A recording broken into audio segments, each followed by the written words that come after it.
Hi everyone, welcome. The session is being recorded. Welcome to NASPA Region 6 Careers and Student Affairs Month programming. We have a student conduct panel today that we're really excited about, and I will pass it over to Caitlin Frank. Thank you, Diane, and welcome everyone. My name is Caitlin Frank. I use she and hers. I am the Assistant Director here at UC Center for Student Accountability, Growth, and Education. Been with the office since 2014, so going into my 9th or 10th year with this office in particular.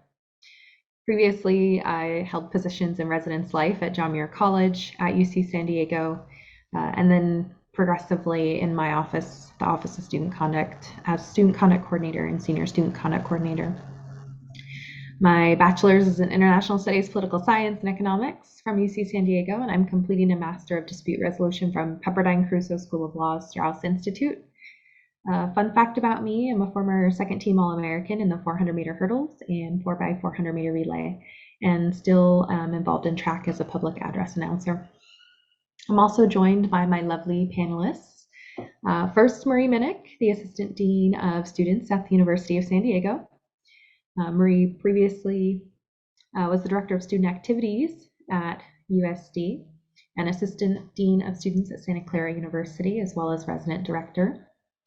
Marie's Bachelor is in Education from Biola University, Master's of Science in Social Work with Higher Ed emphasis from Azusa Pacific University as well. And Marie has seen Bob Dylan in concert over 100 times. Very impressive. We're also joined by Dr. Mario Garibay, Dean of Student Affairs for Eleanor Roosevelt College at UC San Diego. Previously was the Assistant Dean of Student Affairs at Muir, the Coordinator of Student Activities at Warren, both at UC San Diego, and a Student Conduct Officer at UC Irvine. He also has prior res life experience as a resident director from Loyola University, a residential life coordinator at Colorado College, and got his start as Marie's orientation grad assistant and Adon's res life grad assistant at the University of San Diego. His bachelor's is in sociology and ethnic studies from USD, his master's in leadership studies, also from USD, and recently completed his doctorate in educational leadership from the joint UC San Diego Cal State San Marcos program. We are also joined by Dr. Don Sanchez, Dean of Student Affairs at San Diego City College. He's held multiple roles in academic and student affairs, including residential life, student life, multicultural affairs, academic support programs, and strategic retention efforts. He's worked for 14 years at USD and has been at San Diego City College for almost 4 years now, where he oversees the Basic Needs Center, Commencement, Intercultural Centers, Student Life, Student Government, and Student Organizations, Yo Soy STEM, and Student Conduct. His bachelor's is in Spanish and his master's in leadership studies with an emphasis in higher education administration, both from USD, and his doctorate in educational leadership, also from the joint program at UC San Diego and Cal State San Marcos. I forgot to mention Mario's fun fact. He raised bunnies as a kid. And Adon's fun fact is that he likes to stay active by running half marathons and Spartan races, which combine long distance running with obstacle courses. More power to you. I'm more of a short sprint person, but it takes all kinds. So thank you all for joining us today. Please help me in thanking my panelists. For today, we have about 50 minutes for discussion and questions. I've prepared a few questions to begin, but please feel free to ask questions during the session in the chat, and we can add those to the list as well. All right, so getting started. This round, we'll begin with Marie, followed by Mario and then Adon, and then I'll be sure to sprinkle in any insights. What does a student conduct officer do? So welcome, everyone. I'm glad that you are participating and interested in considering work in student conduct. I have found it in the years that I've been doing this to be really meaningful. And I think one of the reasons for that is the main part of the role is to meet with students. And my calendar is full of student meetings, one-on-one meetings, sometimes board meetings, but I get to spend a lot of time with students, which I'm really grateful for. Besides meeting with students, advising boards, participating in training of board members or residential life staff or others, for frontline workers, frontline people who are managing kind of communities and the conduct of students. And then also helping to set policies and procedures. It's really awesome to be able to have a voice in the space where rules and policies and the way that we manage them are going to happen. And so I've been grateful for that opportunity too. Pass it to Mario. Yeah, and ditto to what Marie shared about student conduct. Like, I am one of those folks who is oddly like obsessed with student conduct and loves it a lot. And I always treat it also, I was thinking about it in my head where Marie is like is one of our most meaningful experiences, but also like you hear her folks talk a lot about the tough parts of student conduct, and we may discuss that today, but it's the equivalent of like your children, right? Like they are some of the most stressful moments throughout your day, but you absolutely love them. And you forget sometimes to talk about how much you love them. But I will say, like, in this context, like student conduct can be really challenging, but it's also one of the most rewarding experiences that I have, and I'm absolutely obsessed with it, like I said.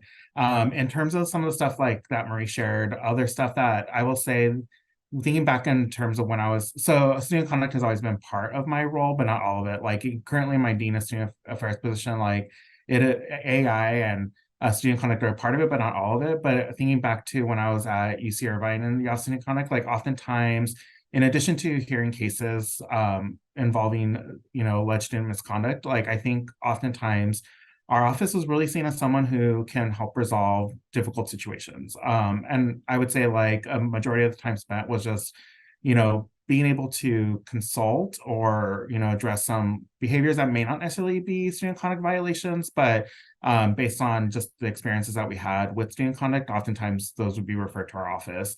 So I remember having a lot of those conversations as well. But again, going back up to like Maria was saying, like a lot of like one-on-one student interactions, and some of the most meaningful conversations, like yes, some were challenging, but also some are really like life-changing, and I always think back to those as well. So yeah, so again, all the things that Marie said plus a little bit. Ella? Thank you, Mario. And buenas tardes, everyone. Good afternoon. Thank you for joining us today. Ditto to both Marie and Mario, who it was nice to see Mario put in a plug or adding that he works as a graduate assistant with Marie and myself, because I should have mentioned that I'm in this field thanks to Marie and being part of the orientation team, which she was leading that. So there's that story. She was 15 at the time, I think, and I was right behind you. So yeah. I think to add to this first question, the first thing I thought about was about creating proactive efforts in relation to creating a positive learning environment on our campuses. It feels very reactive because we have to work and meet with students in relation to an incident that happened. But I think a big part of our role should be, and it is, to create proactive strategies and approaches to supporting our students, from welcoming them all the way to graduate. And so we do have to work with our campus community, our faculty and staff on how do we create those environments in connection to the policies and guidelines that we have in place, especially for me working at a community college, San Diego City College, and being able to connect the policies in place within the college, but also within the district. And I think the other piece that came to mind for me was, as part of what I do in this role, is to really help our campus community understand the student experiences. How do we take the time to understand who are our students and help our faculty and staff understand that maybe what is happening with the incident is just the last piece that was ignited because of something that's happening outside of the classroom or something that's even happening outside of our college. And so how do we contextualize those incidents in relation to what's happening outside of that specific incident that led the student to that behavior? Thank you, everyone. I agree with what everyone has said. I think when I approach this work, I sometimes tend to think of it as big picture. And when I think about what a student conduct officer does, its sort of inherent value or purpose to the university, for me, it really is sort of contributing to students' persistence to graduation. Oftentimes, folks coming into our office aren't committing violations because they are inherently people. They've made mistakes. Sometimes it's a manifestation of other things going on. So it's also a really wonderful safety net to sort of other student of concern things that can be going on. And I've made some of the best student relationships I've had working in student conduct, which probably sounds a little counterintuitive, but it's just a really wonderful way to connect with students and help them grow. All right, next question, starting with Mario. What are the key competencies, skills, and abilities necessary to be a student conduct officer? Yeah, there's a few, and obviously others feel free to when you chime in. The immediate things I think of is like critical thinking, like in terms of addressing these types of things, because I will say no like case is similar to the other, right? Like I think there's times that you recall similar type of cases, but like they're all very complicated and becoming, I would say, more and more complicated as well. And so I will say like critical thinking, because in that moment sometimes you have to like really think through and dig deep in terms of all the cases that you've seen and just like what may work in the situation, what may not. I would think that piece of it. I would say empathy is actually high up there. I know sometimes folks have joked around like, why is empathy one of your top 5 strengths being in student conduct? But actually it was really effective because being able to connect and engage with students and try to see from their perspective what they're going through has helped in terms of like the learning and development portion of it and being able to support the students through the process. So I would say empathy is one. And then I would just say like, the other things, just like going back to like the critical thinking, just a good knowledge base of different policies and procedures, because things will come up from time to time and you have to think back, because the type of work that we do, you really have to think about those types of things on a regular basis. And then lastly, I would say like, again, for lack of a better term, resiliency and or thick skin through this process, because it does get tough sometimes, and it's not easy conversations that we have on a regular basis. So I would just say like that resiliency and that thick skin helps you kind of take in all this information throughout the day and being able to kind of like not disassociate, but just kind of turn off at the end of the day some of the stuff that you experience throughout it is really helpful. And not a skill set per se, but just make sure you have good people around you, because that's really helpful for that as well. And good sense of humor will help as well. Well, I'll pass it over. Who's next? I'm big on humor as well. Adon? Yes, you definitely need that. No, I think Mario captured a lot of the things I was going to mention. I think the other piece is being student-centered. I think understanding that it's not a us versus them kind of relationship, but we are there to create learning opportunities for the students, like teachable moments. And so student center was one thing that came to me, similar to what I said in the first question, is being able to understand who are our students, what are their multiple identities and roles that really influence how they show up to our campuses, and contextualize the incident in connection to those pieces in terms of understanding their background. So to me, it's critical in the work that we do. So taking the time to understand the population as a whole of our campuses, but also to contextualize it even within our community. So for us, it's the San Diego region. For San Diego City College, is where we are in downtown San Diego, a border town, and understanding the population that we serve. Where at City College here, it's mainly most of our students are part-time students. And so we need to incorporate all of those pieces. So taking the time to understand your population is also another added piece that I would add to this.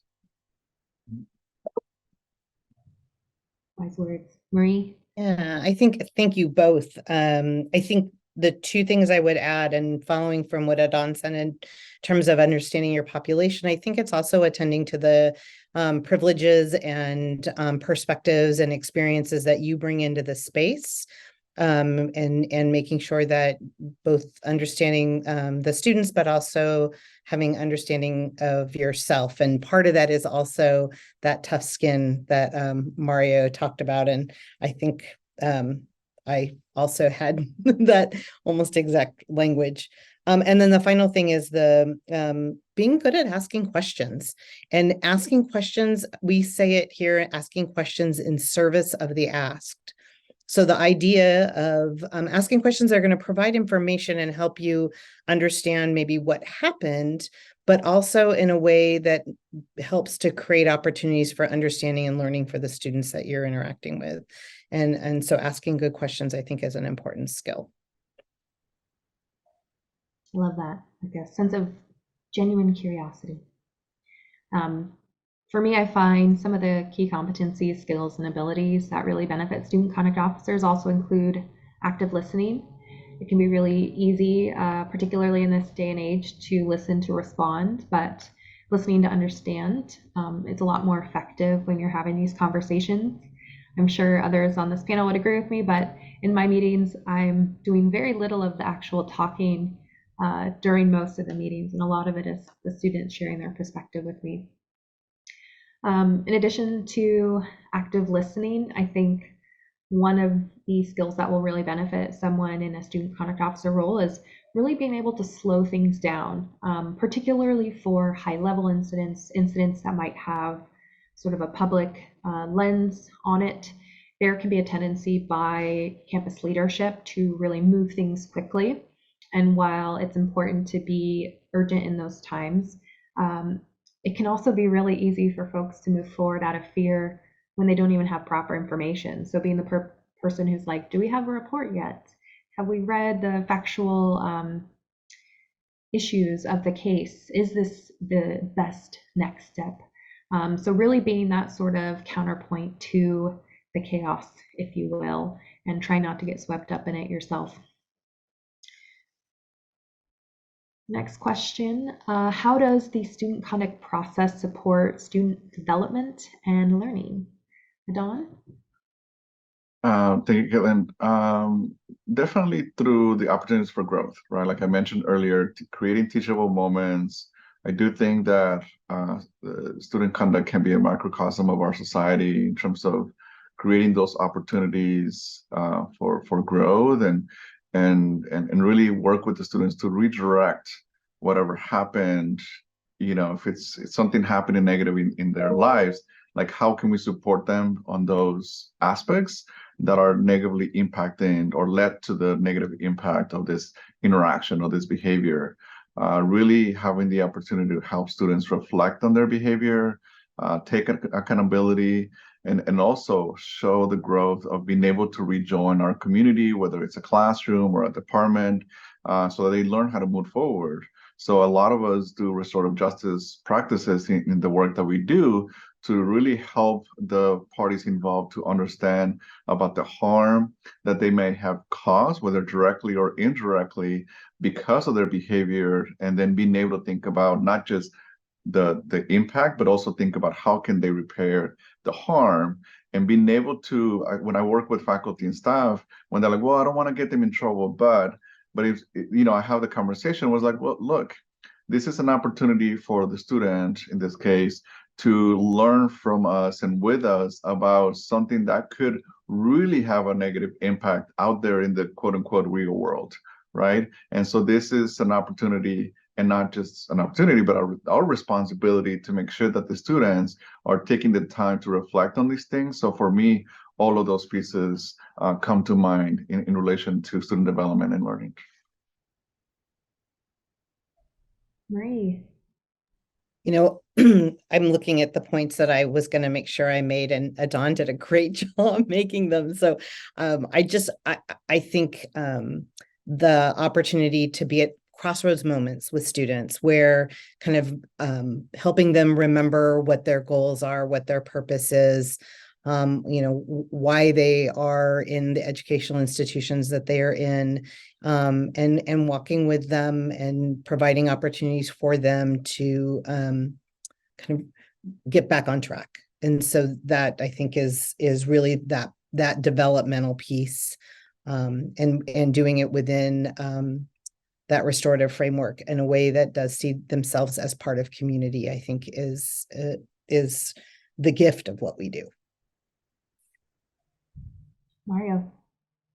I have nothing else to add.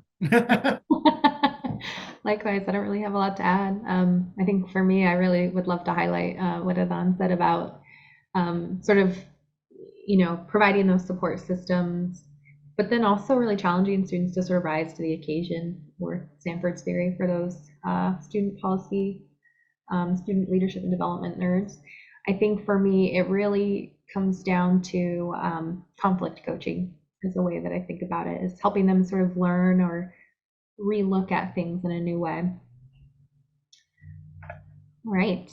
In what ways can a new graduate or entry-level professional gain student conduct experience? Marie. Yeah, I think one of the greatest ways, if it's if you're already in a position on campus, is finding out if there are opportunities to volunteer through maybe hearing boards or restorative circles. There are other kinds of sanctions that we do, whether it's connecting someone with a leadership coach, or again, using some of our restorative practices in response. Those are ways that in your current position, you might be able to have some volunteer time. And so reaching out to those who are managing that at your campus.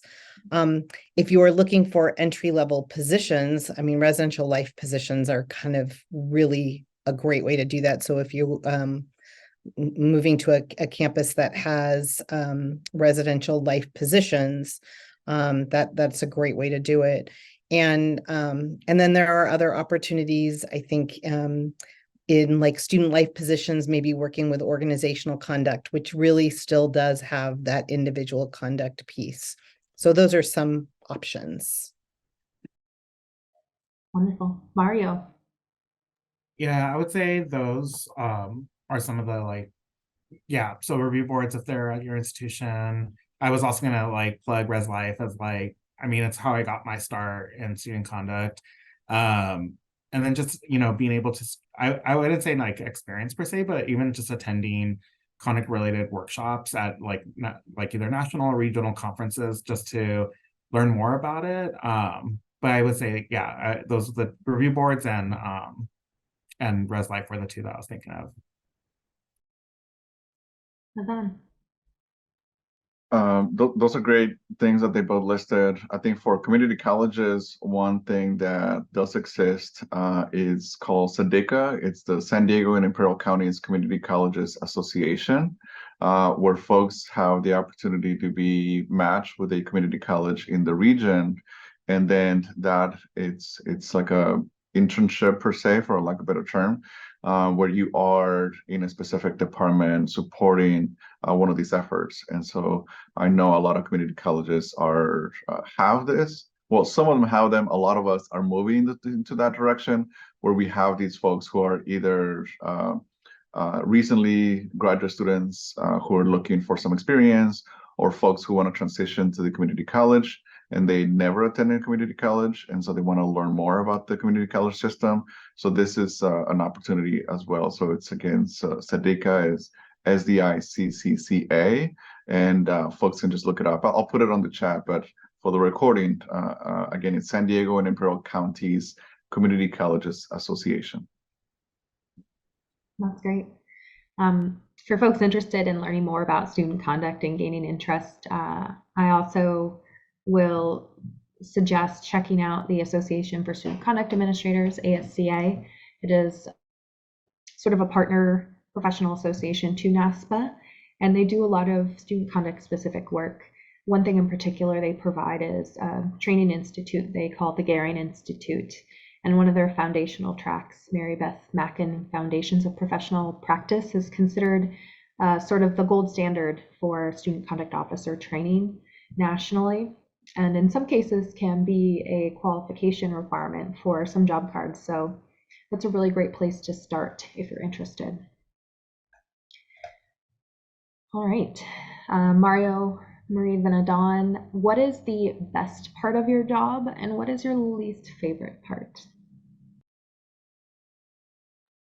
Yeah, I would say in terms of the student conduct stuff, I would say the best part of doing student conduct is what we described earlier about those like teachable moments, like I was saying, or just those moments where you can really help support a student through the process. Because I think oftentimes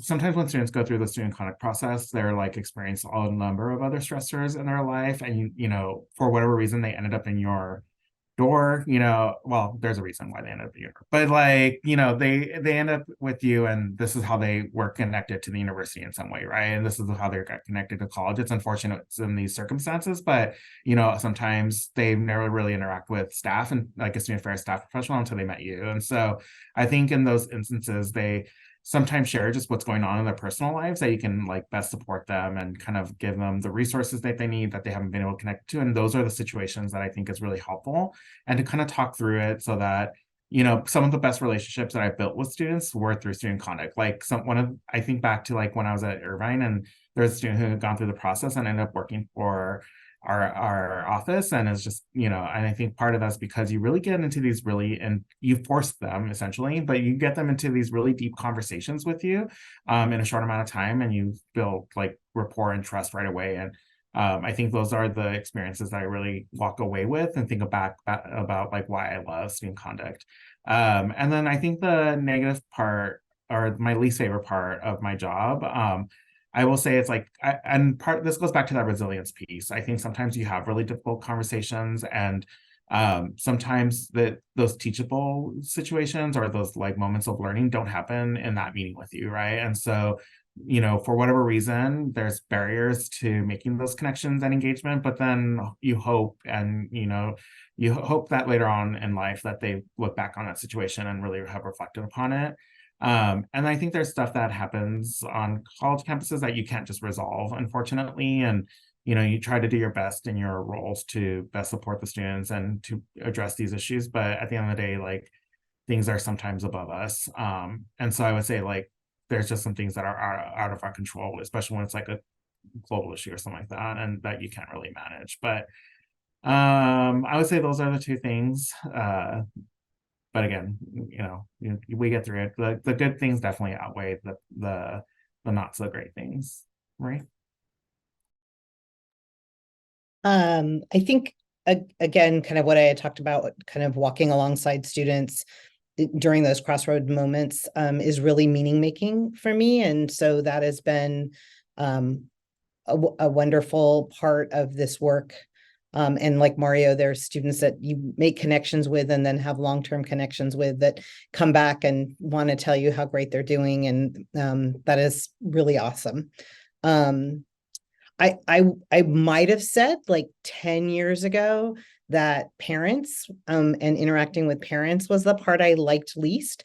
But as I started parenting college age students, it kind of changed my perspective and probably my confidence in interacting with parents. And so I'm that is kind of a non-issue. In fact, sometimes I feel like I'm walking alongside them in the same way I'm walking alongside students, and which has been really a nice part of the later part of my career. I will say I've been doing conduct for maybe 35 years, and that makes me really unusual and weird. And again, the meaning making and privilege is a big part of it, but some of it can be oppressive. Particularly a lot of the sexual misconduct cases can build up over time. And so making sure that you do the self-care and have the right support networks and systems to manage that, I think is really important because it sometimes can be a lot.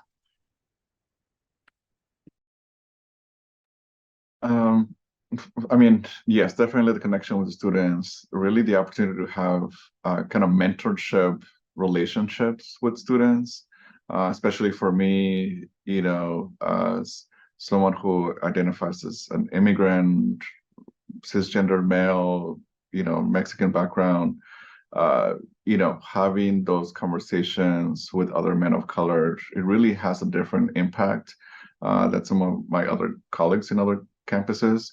So to me, that's one of my most exciting parts of my job, making those connections and really helping and working with the students in a way that they see it as a learning opportunity and as a growing opportunity, instead of seeing it, again, like I mentioned earlier, the us versus them, and seeing it like you just want to get me, you want to kick me out, you want to stop me from my school, from my dreams. And so being able to have those conversations and reflective moments, it's really the joy of my job in relation to student conduct. I think similar to Mario, unfortunately, when those conversations are not going well and we see the students multiple times, and then we have to, unfortunately, follow the process to potentially do a temporary suspension or a long-term suspension, or worse. It's definitely the worst part of this process for me, because we're creating potentially a place where they may never want to go back to higher education, and that's not what we're in this job for. And so even when we do have to part ways, we do try to create some sort of like positive moments. But I think definitely those are some of the pieces that I don't like about that part of my job. I agree with everything everyone has said on the relational end. Thinking about the work itself too, just to provide an additional perspective.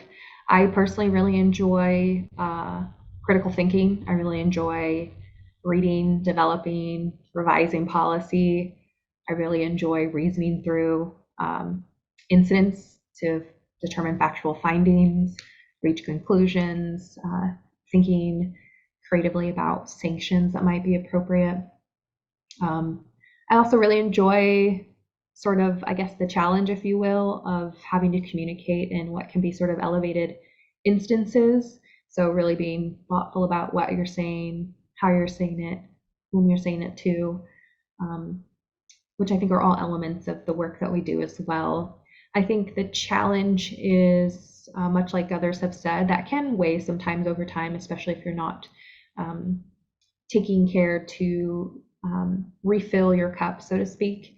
And I think also sometimes you have to sort of manage a variety of different perspectives or opinions about what should be done. I know for UCSD, we're Research One Institute, so that can include faculty sometimes, for example. And while we have some really great faculty partnerships, we actually have a faculty rep for our office. This is their second year. Their inaugural year was last year, and he's been a great help. Sometimes translating why we can't do something a certain way or why we can't share certain information can be challenging. What is the biggest misconception or misunderstanding about student conduct from your perspective, Marie? Me or Adon? Is it me? I'm happy to go first. I think the biggest misconception is that we're mean, or we are looking like for power. And I think the other big misconception is that students are mean or that they're bad. And I think both of those are absolutely wrong. And we do this work because we have great care for students and their learning. And students really do, for the most part, want to do the right thing and be their best self.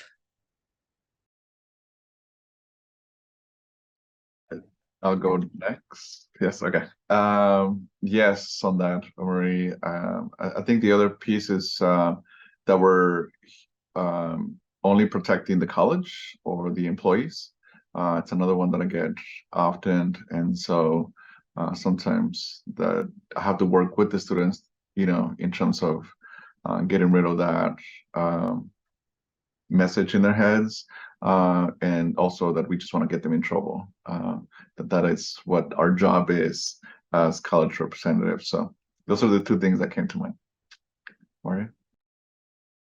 Same. I think that's from like the student perspective. I think especially the types of students that I see here, a lot of times are really nervous to meet with us because they're just concerned, like especially because they care so much about their academics, like they don't want to get kicked out of school, right? And like I think sometimes like that immediately goes, yeah, and you just let them know like we try very hard not to get rid of our students, right? And so I think that's like the biggest thing is, yeah, like they're mean, or that sometimes conduct officers can be cold. I've heard sometimes like the perception of like student conduct, and I would say like that's probably the biggest misperception, even for folks who don't work in student conduct. But like I think I mentioned this earlier, like someone was surprised that empathy was one of my top 5 strengths, but I think it's because people anticipate like student conduct folks to be a little bit more colder and a little bit more compartmentalized, which I still do, even though I have empathy as one of my top 5.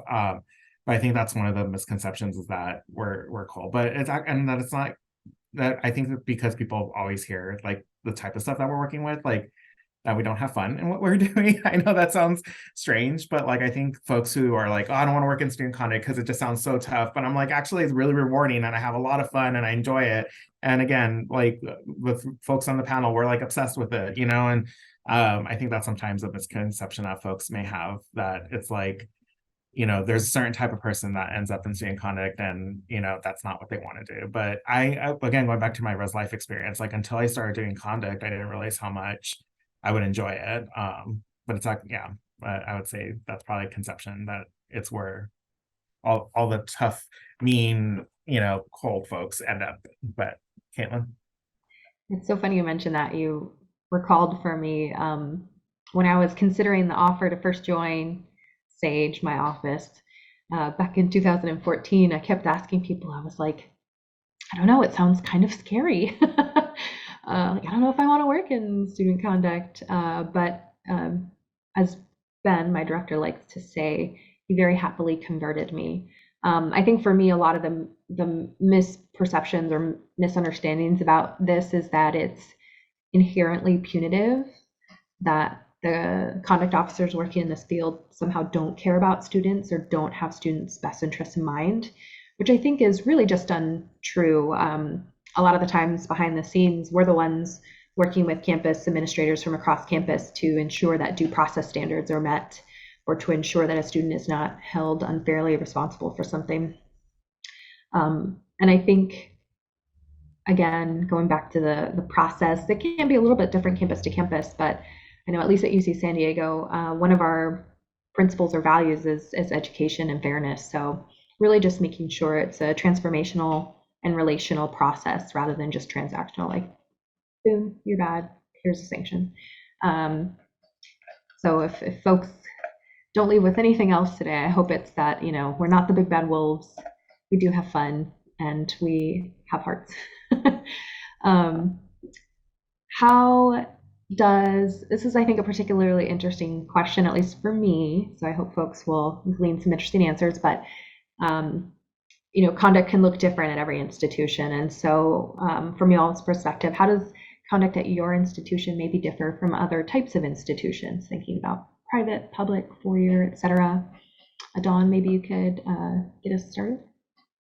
Sure. I think the thing that came to mind was that, well, student conduct is a very small part of my job responsibilities, but it does take a lot of my daily life, right? And so that's why a lot of the work that I'm trying to do is more proactive, right, rather than reactive. And I think the other big piece that came to mind with this question was that I actually work a lot with our Vice President of Student Services and our president, because a lot of the stuff that we do in terms of sanctions when things don't go well, they are recommendations for to the chancellor.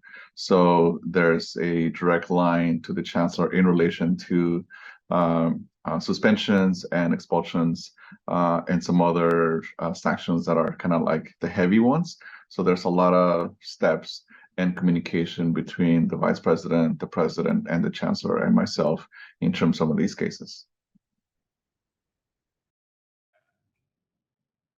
And then do y'all derive your authority from the educational code? for California, as opposed to say the California Constitution where UCs get theirs? Yes, so we do follow that as well. So both of those, we look at those, but we kind of have step by step, like kind of diagram. Like if it goes this way, you do this. If it goes that way, you do that. So it's clear cut in that sense. There's a lot of things that are like the gray areas before, but once we get to the sanction piece, it's very black and white in terms of is it going to go left or is it going to go right? Because once it gets to a certain step, there's not even an appeal process anymore. Because we've done so many steps already in advance, working with the student and trying to get things to move forward in a positive direction. And so once there's a pattern in a negative way, then it comes to a point that once we have the hearing with faculty and students as part of the disciplinary hearing, there's no appeal to the consequence of that or the sanction of that. Awesome. Mario. Yeah, so having worked at public and private, I think the way certain policies are applied look a little bit different. I feel like, and I can't remember the exact reason why, but there's differences in terms of the types of policies we can implement at a private institution that we couldn't at a public institution. But I think that's like the biggest thing that I can think of. And then I hesitated to say this, but I'm going to just say it. But I would say like also the type of institution will have different types of students, and that'll impact the type of conversations you have with those students. So I've been at institutions where there's a little bit more privilege in our student population. And so I think the way that those students approach the process looks a little bit different than like other institutions where there may not be as much privilege. And I would say that's like one of the biggest differences between the two as well. But yeah, Marie. Yeah, I work at a faith-based institution, and so our mission statement definitely informs what we do. And in fact, mission, vision, and core values. And USD just went through a renewal of those, and I'm really excited about our vision statement now and use it in the conversation I have with students. It talks about that says, strengthened by the Catholic intellectual tradition, we confront humanity's challenges by fostering peace, working for justice, and leading with love.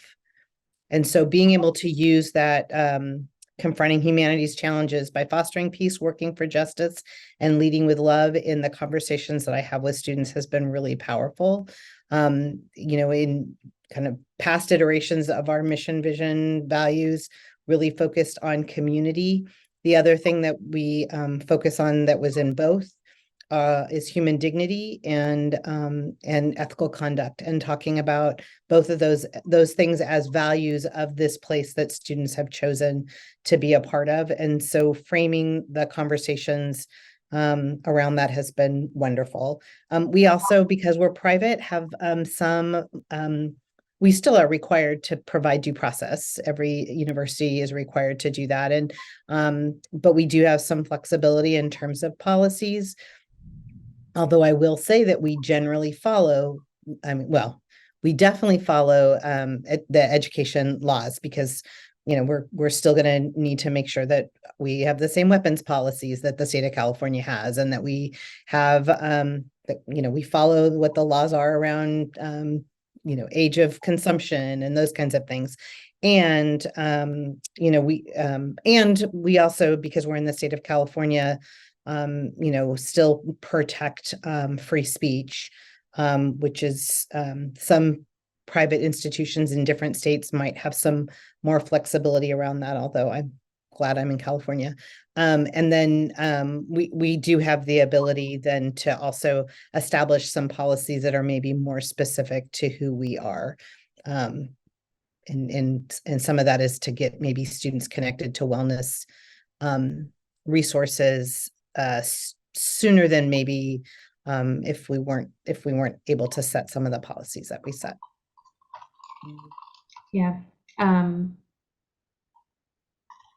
So without going too deep into my nerdiness, because as I've mentioned before, I love policy.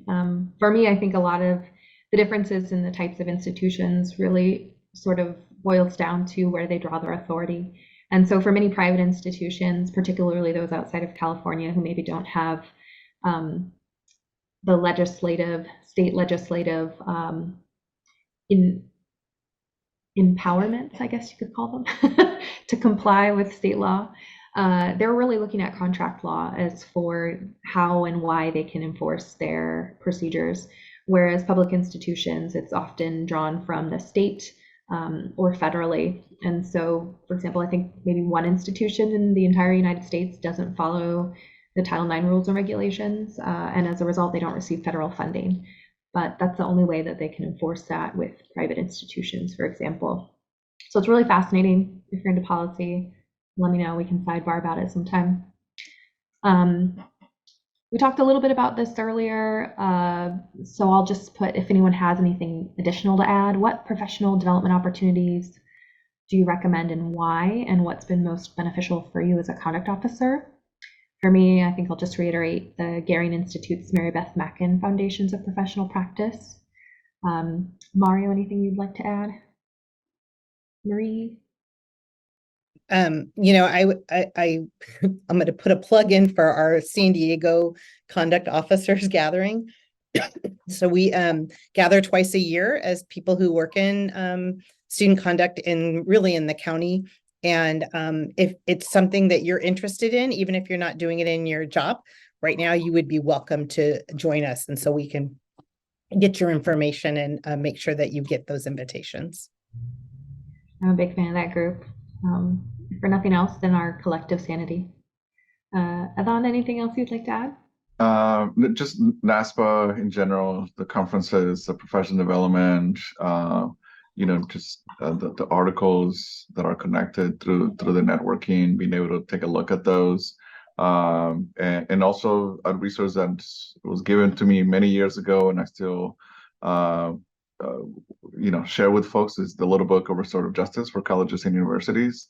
It's a quick read, and it's a great resource.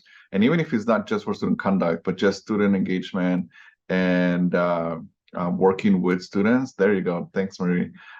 It's a great resource for many folks. So even though a lot of folks are not doing student conduct here at City College, I do refer the book to a lot of folks for their own professional development as well.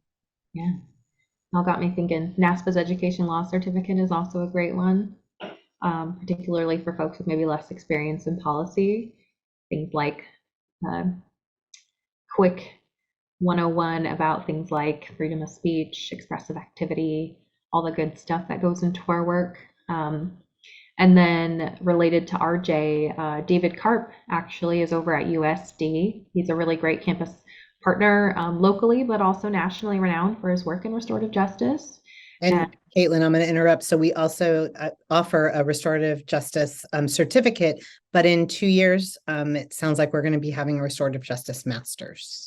Oh, amazing. I love that. I was also going to say they have the RJ in higher education. I guess technically that's a certificate program as well, besides just their graduate certificate, but lots of great programs over in the Restorative Justice Center there.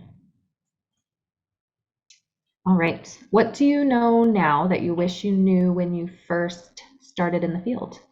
Marie? Because it was a long time ago. I would, because when I was 15, thank you, Adon. I would say that as much as things change, and things change, when I started, there was not internet.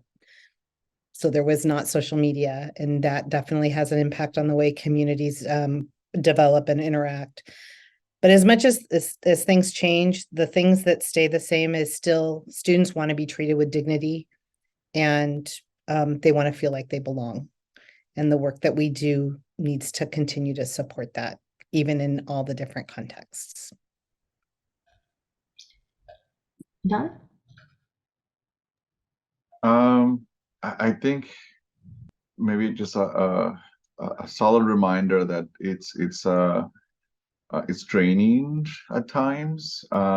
It's emotionally charged as well. So being able to take care of ourselves individually and balance how we engage with students, because sometimes these don't go well, and they can take it very personal. They can make it very personal, and so I think being able to have the support system both at work and at home when things are not going well with specific situations, because I think for me it does weigh in sometimes a little bit more when we're trying to do our best and things are just not going well. So being able to take care of yourself a little bit more would be a recommendation that I would share with folks. Mario? Yeah, well, I keep going back to this, but not knowing much about student conduct as an undergrad, like it wasn't until I got in Res Life that I really gave it a fair chance, and I remember even when I interviewed for my first position, they were asking me like the part that a job that I wasn't gonna be excited for, and I was like, well, I just don't know anything about Res Life or about student conduct, and actually it was like the part that I enjoyed the most. So even if it does seem tough on the outside, like I would say like give it a chance, and you can have some really good conversations with folks. I think also being a newer professional, sometimes I forgot about how we fit into like kind of Caitlin, what you were mentioning about big picture. Like sometimes you forget about, when you're adjudicating cases as like in one role, you forget about like the impact on the larger community sometimes in terms of like what that one situation is and all the cases that the university is managing. And so I think when I entered into my position at UC Irvine, it really gave me a lot of perspective in terms of, just sometimes we sit around the table and we would sit with like legal counsel, we would sit with like case management, we would sit with a lot of different folks around the table, because sometimes these smaller things can have greater impacts on the university as a whole, and we just had to take into mind different perspectives and different things into consideration. So I think really as I moved up in the field, like more and more of that perspective of like overall what student conduct is at the university. And then with that said, I think knowing that kind of like not just for the support, but also for the expertise of different folks around the room. So sometimes like I go to Caitlin because I know she's a policy person. So sometimes like I check in with her and like, run through the policy just to make sure like, I'm reading it correctly or understanding it correctly if the new, set of policies come down, the pike a little bit. And so, or like I go to other people for different things about like their perspectives and expertise. So not just like as a support network, but also because you're one person and you can't do everything on your own, right? And so I think it's okay that you notice that because again, when you're a newer professional, you like your role and that's all you know. And so sometimes it's helpful to know like you want to reach out to other folks to get their perspectives to make sure that you're thinking through all the different elements of something. So especially as a new professional, because you're trying to like prove yourself, to an extent, or I was trying to prove myself, that I can do it and I'm a big boy and I can take on this role. But ultimately it's like, you need to be able to take in those multiple perspectives. Yeah, so Caitlin. And then our final question is just what trends do you anticipate in student conduct over the next 5 years? Evan? I know right now we're talking a lot about AI and how to really, one comment that sticks to me all the time is from a faculty who shared, like students grew up with the internet, right? And so for some of them, they actually don't realize that it's leading to the whole way to plagiarism. They may see it as a resource. So I think we have to do a lot of work in terms of what AI is, and how it can be incorporated into the student experience, because faculty are using it. And so how do we make sure that it is balanced with the purpose of higher education and making sure that the students understand, to the level of how they can use it. So for us, that's our biggest thing right now that I don't know if it's going to be resolved in the next year or two. Thank you. Mario? I mean, we talk about this a lot. We talked about in the student conduct officer meeting about just the impact of COVID on folks and how they understand policy or behavior around policy, and just like interactions between individuals. I think we're still seeing some of the effects of COVID on and being remote for those number of years on like just student interaction, and also the impact that it has had on like faculty and staff as well. And I think it's making cases more complicated as we progress. And so I think we'll continue to see kind of like the long-term effects of COVID and being remote for that long of a time. So I would say that's probably the biggest thing I'm keeping an eye on. Absolutely. Marie. I think the implications of kind of how our culture, American culture, our society has become, I guess, ugly in the way people are treating each other. And whether that's through use of social media, but it's also, I think, in person. And I think that there aren't necessarily the skills on how to respond to that. And the ugliness has been out there. That's not new. What I think is going forward is that there is some level of feeling like that is an okay thing to do and an okay thing, okay way to be. And I think that that's going to be one of the things that we in conduct are going to be having to, as we are helping students live in community, helping them to understand impact. And that's where the restorative processes, I think, can be really, really powerful. And to be using conduct, restorative practices in conduct in ways that help students make connections with each other and not become more separated from each other. Yeah, only other thing I'd add is privacy. I think higher education institutions in general, but definitely student conduct, I think are going to be really looking hard at sort of FERPA, expressive activity, student conduct records, and privacy issues in general. Europe already has the GDPR. The closest we get here in the States is probably California's Consumer Rights Privacy Act, which is really predicated on us buying stuff. But it would not surprise me to see stronger privacy rights start to come through. And I know we're over time, so I'll turn it over to Rachel. Thank you, everyone, so much. Please, round of applause for my panelists. Thank you, Caitlin, Marie, Adana, and Mario. Thank you so much for your knowledge and sharing so much. I definitely learned a lot. And thank you for your equity-minded approach to everything that you do. It's absolutely amazing and super apparent. So to our attendees, thank you so much for joining us. Diane has put 2 links in the chat, if you wouldn't mind. One is to the other programming that we will have going on for the rest of the month, as well as an evaluation for the session. We really appreciate your feedback to inform the next round of programming next year. And again, thank you all so much for being here, for sharing, and for attending. Have a good day, everyone.